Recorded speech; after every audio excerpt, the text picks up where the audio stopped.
Welcome my dear genius friends. स्वागत है आपका आपकी फेवरेट चैनल बोधी ट्री में। दोस्तों, मैं मनोज कुमार, आपका दोस्त, आपका फ्रेंड, फिलोसोफर एंड गाइड, आपके लिए लेके आया हूँ कक्षा 11 का यूनिट नंबर 1 और इसका टाइटल है the journey of my life from earth to Everest. बहुत ही मोटिवेशनल स्टोरी है, आपको ये कहानी जरूर पढ़नी चाहिए। कहानी है अरुणिमा सिन्हा की। सी वॉज ए वॉलीबॉल प्लेयर। एक बार जब वो ट्रेन में यात्रा कर रही थी तो चार जो लुटेरे थे उन्होंने उससे चैन छीननी चाहिए, लेकिन उन्होंने हार नहीं मानी। उन जो लुटेरे थे उनका डर के सामना किया। एक लुटेरे ने एक लात मारी और वो अरुणिमा सिन्हा चलती हुई ट्रेन में से दूसरे ट्रैक पर जाकर के गिरी।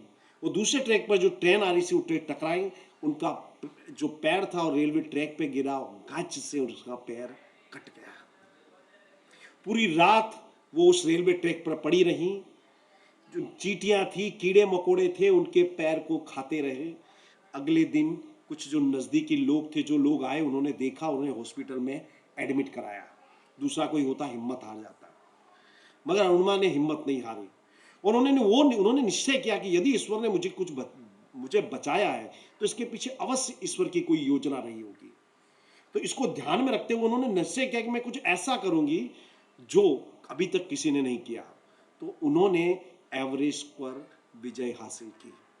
वो एवरेस्ट पर चढ़ने वाली पहली हैंडीकैप महिला बनी। दोस्तों, कोशिश करने वाले की कभी हार नहीं होती, लहरों से डर कर नौका कभी पार नहीं होती। ये बहुत ही एक मोटिवेशनल स्टोरी है। बने रहिए हमारे साथ, आपका सफर बहुत ही आनंददायक होने वाला है। तो मैं एक कहानी का आपको जो हिंदी ट्रांसलेशन बताऊंगा, बीच बीच में ग्रामर वगैरह की भी हम खूब चर्चा करते रहेंगे।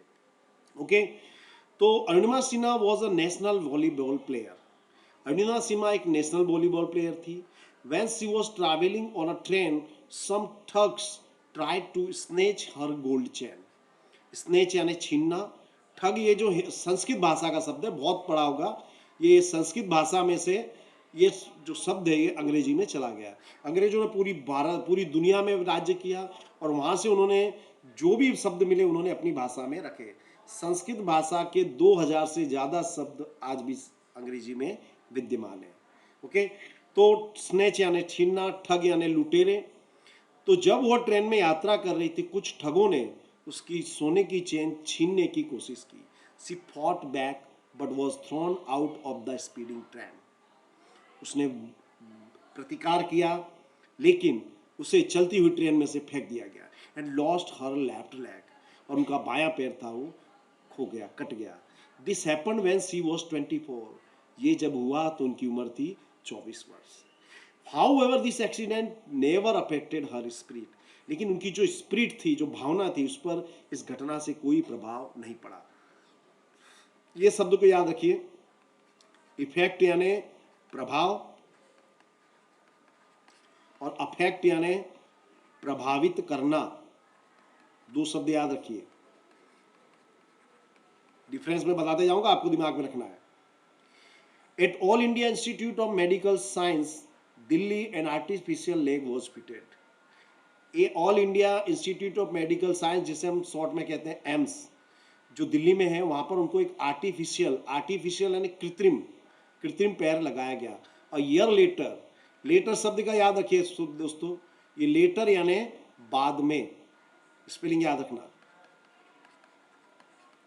तो एक वर्ष बाद she was train as mountaineer and became the first female with an artificial leg to scale Mount Everest. और उन्हें ट्रेनिंग दिया गया और वो एक पर्वतारोही बनी, और वो पहली महिला बनी जिन्होंने कृत्रिम पैर के साथ माउंट एवरेस्ट पर विजय हासिल की। This is her unforgettable story of hope. उनकी ये एक अविस्मरणीय कहानी है आशा, करेज, साहस और प्रेरणा की। इंस्पिरेशन यानी प्रेरणा, इंस्पायर यानी प्रेरणा करना। Let's read 4 scenes of her life narrated in her own words. चलो हम उनके जीवन के 4 सीन्स के बारे में पढ़ते हैं, जिसका उल्लेख, वर्णन उन्होंने अपने शब्दों में ही किया है।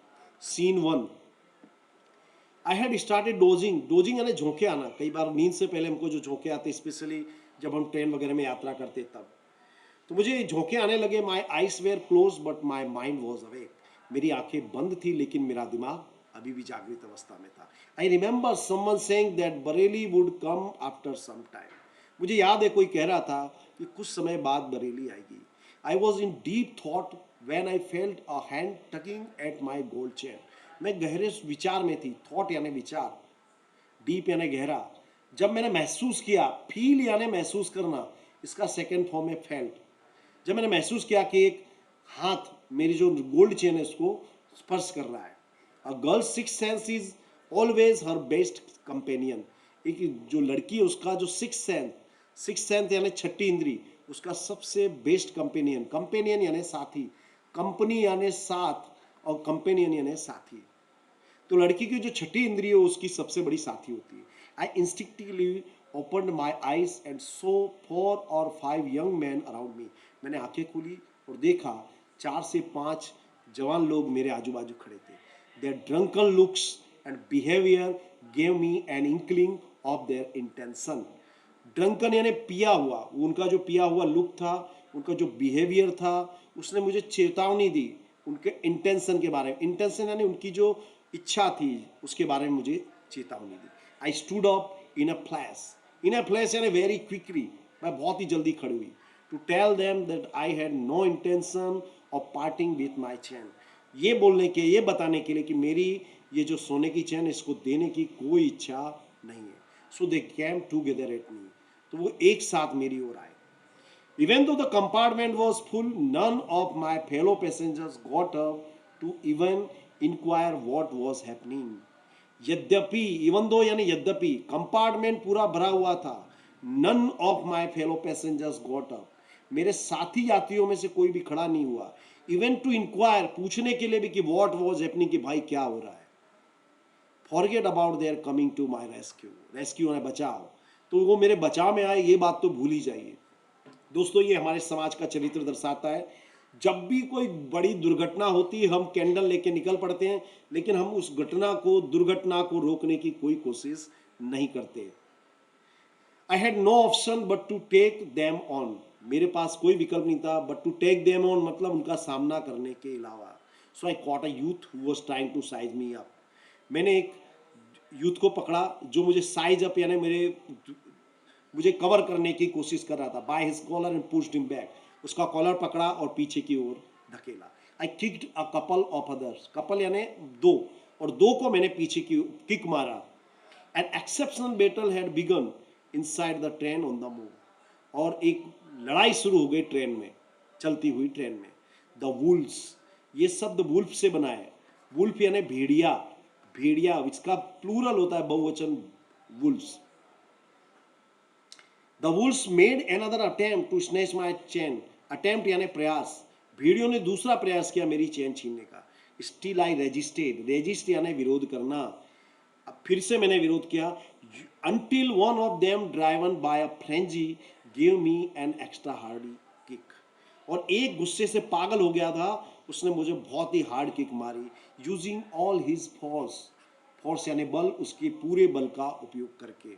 Off balance I could not recover in time. मेरा संतुलन बिगड़ गया और मैं रिकवर नहीं कर पाई. I literally flew out of the train still holding my mobile phone. मैं चलती हुई ट्रेन में से बाहर गई, अभी भी मोबाइल फोन मेरे हाथ में था. I was mid air when I flew right into another train moving on the next track. मैं हवा में थी और जो मैं दूसरी ट्रैक पे ट्रेन थी उससे टकराई. My body hit the moving steel and rebounded to my train. मेरी ट्रेन जो दूसरी पटरी पे आने वाली ट्रेन से टकराई और मैं फिर से मेरी ट्रेन से भी टकराई. This ping pong must have continued for several seconds before gravitational force pulled me down. ये जो पिंग पोंग यानी एक दूसरी ट्रेन से जो टकराने की घटना थी कुछ सेकंड तक चलती रही, जब तक कि ग्रेविटेशनल फोर्स, गुरुत्वाकर्षण बल ने मुझे नीचे की ओर नहीं खींच लिया. Despite my efforts, despite यानी बावजूद, my left leg fell on the track. मेरे कोशिश करने के बावजूद भी, मेरे प्रयासों के बावजूद भी मेरा जो लेफ्ट पैर था वो ट्रैक पर गिरा. घच. That was the sound of my left legging chopped. ये आवाज थी मेरे पैर के कटने की. Chop means to cut. There was no one to hear my intense scream, scream यानी चीख, कोई भी नहीं था वहां मेरी चीख सुनने के लिए। आई ले मोशनलेस फॉर अ वाइल यानी कुछ समय के लिए मैं मोशनलेस यानी बिना ढीले ढूले पड़ी रही, watching the red light tail light of the train until it dimmed and faded into darkness then fainted. और मैं जो ट्रेन की जो रेड लाइट थी पीछे की ओर जो होती है उसे देखती रही जब तक कि वो फेड नहीं हो गई। फेड यानी झांका हो जाना अंधेरे में। देन आई फेंटेड, फेंट यानी बेहोश होना, और फिर मैं बेहोश हो गई। Scene 2, I was admitted to AIIMS, मुझे एम्स में भर्ती किया गया जो दिल्ली में है। On the intervention of PM, PM ने मेरे इस मामले में हस्तक्षेप किया था। इंटरवीन मतलब टू इंटरफियर, हस्तक्षेप करना। The union government would bear the entire cost of my treatment, जो संघ सरकार थी, बेयर यानी उसको सहन करना, उसको कीमत चुकाना, जो मेरे ट्रीटमेंट था उसका पूरा खर्च चुकाने वाली थी। Soon AIIMS began issuing daily medical bulletin on my status. AIIMS मेरा जो स्टेटस था, मेरा अवस्था जो थी, उस पर डेली मेडिकल बुलेटिन प्रस्तुत करता था। I was told that young people, auto drivers and road side vendors were carrying out a candle march to galvanize support for me and to pray for my recovery. I was told, मुझसे कहा गया कि जवान लोग, auto drivers, road के आजू बाजू फेरी लगाने वाले ये कैंडल मार्च लगा रहे थे। To galvanise, galvanise to means to strengthen, मेरे सपोर्ट को मजबूत करने के लिए, और वो मेरी रिकवरी की प्रार्थना कर रहे थे। With the help of the best and the latest technology, gradually, gradually यानी स्लोली, धीरे धीरे, I started responding to the treatment. और जो बेस्ट ट्रीटमेंट और लेटेस्ट टेक्नोलॉजी के कारण धीरे धीरे मैंने जो ट्रीटमेंट था उसका रिस्पॉन्ड करना शुरू किया। One morning my brother in law, my sister Lakshmi's husband Sahib suddenly asked me, एक सुबह मेरी बहन लक्ष्मी के पति यानी कि अरुणिमा सिन्हा के जीजा जी, जिसे वो साहिब कहती, उन्होंने मुझसे पूछा, सडनली यानी अचानक, एवरेस्ट चलोगी, यानी एवरेस्ट पे चढ़ना है। He had just read an interesting piece of information in the newspaper. उन्होंने अभी हाल ही न्यूज़पेपर में ये इंफॉर्मेशन पढ़ी थी। नो फीमेल एम्प्यूटी, ये शब्द का मतलब समझिए। एम्प्यूट मतलब होता है कि जब बीमारी या किसी घटना के चलते किसी का अंग कट जाता है या काट दिया जाता है, उसे बोलते हैं एम्प्यूट। एम्प्यूटी यानी जिसका अंग काट दिया गया है। तो no female amputee had ever scaled Everest, किसी भी अंग भंग वाली यानी किसी भी अपाहिज महिला ने, दिव्यांग महिला ने एवरेस्ट को पार, शिखर को पार नहीं किया था। आई वॉजंट अम्यूज, मुझे खुशी नहीं हुई। I have lost a leg and you are talking of my Mount Everest, मेरा पैर चला गया और तुम माउंट एवरेस्ट की बात कर रहे हो। I started talking to myself, मैंने अपने आप से बात शुरू की। If I could take a shot at Everest and succeed, I would become the first female amputee to hold that record. कि यदि मैं तैयारी करती हूँ और सफल होती हूँ तो मैं पहली महिला बनूंगी, दिव्यांग महिला, जिसके पास ये रिकॉर्ड होगा। I thought about it for some time and then I conveyed to Sahib my willingness, willingness यानी इच्छा। मैंने थोड़ी देर के लिए सोचा और मेरी इच्छा साहिब को बताई, to take up the challenge, कि मैं चैलेंज लूंगी। ठीक है, हम करेंगे, ये अरुणिमा सिन्हा ने कहा। I said I now had something to look forward to, a mission, a goal, a reason to dream. अब मेरे पास कुछ था जीवन में आगे देखने के लिए, सोचने के लिए, एक मिशन था, एक लक्ष्य था, एक रीजन था, सपने देखने के लिए। I was not going to be, it was not going to be easy, हालांकि ये आसान नहीं होने वाला था। But throughout my life nothing had come easy, throughout, लेकिन मेरे पूरे जीवन में कोई भी चीज आसानी से प्राप्त नहीं हुई थी। I felt like I was born again, मुझे ऐसा महसूस हुआ जैसे मुझे दोबारा जन्म हुआ, क्योंकि मुझे लक्ष्य मिल गया था। Then I started waiting for my artificial limb यानी अंग to arrive. मैं अपने कृत्रिम अंग के आने का इंतजार करने लगी। When it finally arrived, I was overjoyed. जब वो अंत में आया तो मुझे अति आनंद हुआ। The artificial leg felt almost like my real leg. ये जो कृत्रिम पैर था मेरे वास्तविक पैर जैसा लग रहा था। I could hardly feel the difference. मुझे बड़े शायद ही जो अंतर था महसूस होता था, वो मेरे प्राकृतिक पैर जैसा ही लगता था। आई had started falling in love with this stranger whom I was wedded for life. मुझे इस अनजान से प्यार हो गया। अनजान यानी जो आर्टिफिशियल पेयर है, जिससे मैंने उम्र भर के लिए विवाह किया था। I had set my eyes on a mountain and I needed to prepare myself with the help of this stranger. मैंने अपनी आंखें गड़ा दी थी पर्वत पर, और अब मुझे आवश्यकता थी अपने आप को इस स्ट्रेंजर के साथ तैयार करने की। तो दोस्तों यहाँ मैं ये जो लेसन है इसको दो पार्ट में मैं शेयर कर रहा हूँ। यहाँ मैं पहला पार्ट पूरा कर रहा हूँ। आप ये स्टोरी देखिए, पढ़िए, आपको बहुत ही आनंद आएगा। और इस चैनल को अवश्य सब्सक्राइब कीजिएगा और अपने मित्रों के साथ अवश्य शेयर करिएगा ताकि सबको इसका लाभ मिले। तो अगले वीडियो के लिए तैयार रहिए।